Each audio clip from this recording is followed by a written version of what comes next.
I've been able to get and keep a six pack very easily, and you can too. There's probably just a few small tweaks that you can make to your diet to start to shred body fat. Look, if you're eating a wedding cake a day, then you probably have to start rethinking your life choices. But if you're like most people, then a few small adjustments you can make are going to make all the difference and are going to be able to help you get that six pack. So here are 10 diet hacks that you can use today to start to shred body fat. Number one, the first thing is that you should start drinking water while you're eating.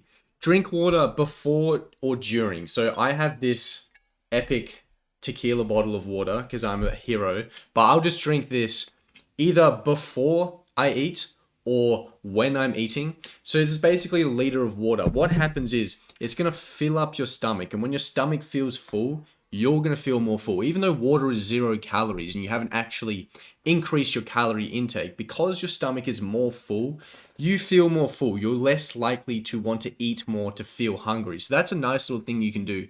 When I'm trying to lose fat, I'll simply just drink a liter of water before each of my meals. So I know my stomach is already pretty full before I even add any food to it. So that's going to help prevent you from overeating. And of course, if you're overeating, you're probably going to get fat. You're not going to get that six pack. The next one is to avoid liquid calories.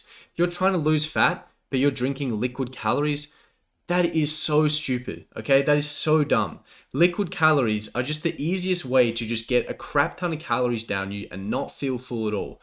The amount of calories you could get off like a soft drink or off a milkshake is going to be quite significant, but it's going to make you feel just as full as just drinking a liter of water. So all that's happening essentially is you're adding all of these calories to your body without feeling any more full. Now, what's that going to mean? That's going to mean you're still going to be hungry. You're probably going to want to eat more. If you eat more, you're going to get more calories in the system. You're probably going to lose weight. So first thing you need to do is just cut out the liquid calories. Get rid of the soft drinks. Get rid of the milkshakes. Stop putting a bunch of milk in your coffee and milk in your tea. Try to avoid these liquid calories. You want to get your calories from food. This is where it's going to be the most filling, and this is how you're not going to overeat. The third one is using stimulants. So things like caffeine, things like nicotine. I've made videos on both of these.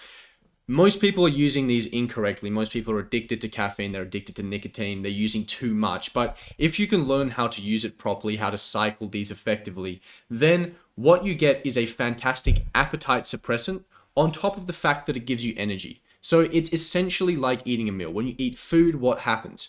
Well, you're not as hungry. You've suppressed your appetite. On top of that, you've received calorie energy from the food. So you feel energized. You feel energy and you feel satiated. You don't feel hungry. The same thing happens when you use stimulants. When you drink a cup of coffee, you're going to get the energy from the caffeine, and it's also going to suppress your appetite, which is essentially going to be like a meal for 0 calories, unless you're putting sugar and you're putting milk in the coffee, which, as I just said, do not do that. But the coffee, caffeine, is going to be a good one, and the nicotine is going to be a good one. I would try to do 1 day on, 1 day off. So day caffeine, day nicotine, day caffeine, day nicotine. In terms of nicotine, use nicotine gum. That's the only really safe way of using nicotine. Otherwise, you're damaging your lungs if you're smoking it. Not a good idea. But stimulants is another really good one because you get the appetite suppressant effect on top of the fact that you get more energy. So I would definitely try to use those, but use them properly, use them responsibly. Don't be an idiot like basically everyone is when it comes to taking stimulants. Real quick, if you would like to reach peak performance, then I've left no stone unturned to giving you everything you need, including an entire course on how to build your dream physique. So if that is at all interesting to you, I'll leave a link in the description below. Fourth thing we can do here, and this is a massive one. This is a game changer. If you did this alone, you would probably start to lose weight. And that is just reducing your overall fat intake. Now, there's these big fads right now where we want to do the keto diet. We want to increase our fats and reduce our carbs. The reality is fat is 9 calories per gram. Protein is 4 calories per gram. Carbs is 4 calories per gram. Most of the time, when you're choosing fat-free options, all that it means is it's reducing the fat intake and increasing the protein intake. What does that mean? That means that overall, you've cut the calories from that portion that you've removed of fat and added protein by like 50%. You've halved the calories. So something like milk. If you went for 0 fat milk, that is significantly lower calories. Low fat yogurt, significantly lower calories, significantly higher protein. Low fat meat, right? If you're choosing like a lower fat beef mince, it's going to have less calories, going to have more protein. All you're doing here is essentially reducing the calories for the amount of volume you're getting. So you can eat more volume of food and still have less calories. And if you're trying to lose fat, the main issue is that you don't feel full. You feel hungry, so you want to eat more.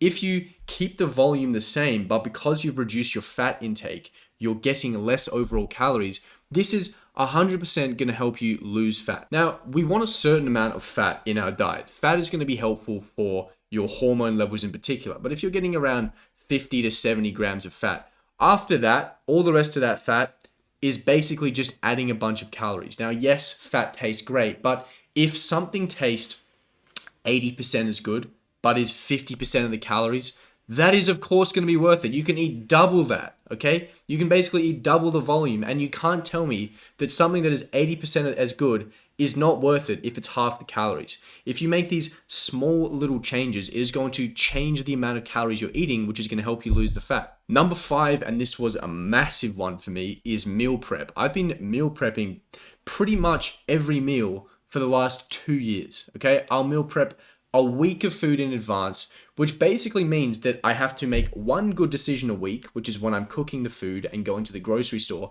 I cook once a week, which saves me a huge amount of time. And whenever I need food, I know I have an incredibly healthy meal waiting for me in the fridge that I can just chuck in the microwave and eat straight away. You're reducing the friction it takes for you to eat high quality food, and you are making way less decisions. If you are reducing your decision fatigues, you only have to make one good decision per week, which is what you're going to eat.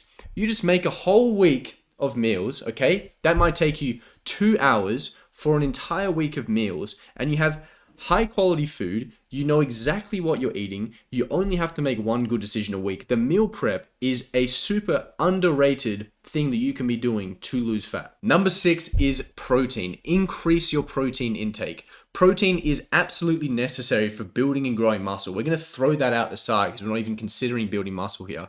But if we're looking at just for losing fat, protein is going to be very important. First of all, protein is the most filling macronutrient per calorie.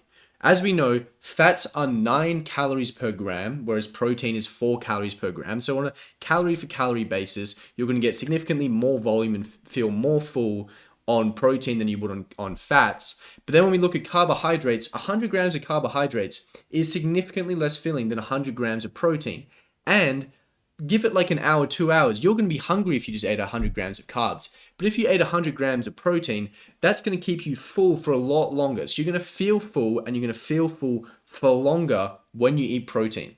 On top of that, protein has a high thermic effect. That means that if you consume protein, your body requires 20 to 30% of the calories that you consumed to actually digest the protein. For carbohydrates, this is only 5 to 10%, and for fats, it's 0 to 3. So you're actually burning more calories by eating protein, which essentially means you can eat more protein than any other macronutrient calorie for calorie and lose more weight eating more protein. So definitely try to increase your protein intake. More meats, more low-fat dairy, go for low-fat cheese, low-fat milk, low-fat yogurt, low-fat meats. This is how you're going to get your protein intake up. You can throw a bit of protein powder in there if you want. Whatever you do is try and increase your protein intake relative to your intake of other macronutrients. Number 7 is get rid of the junk food.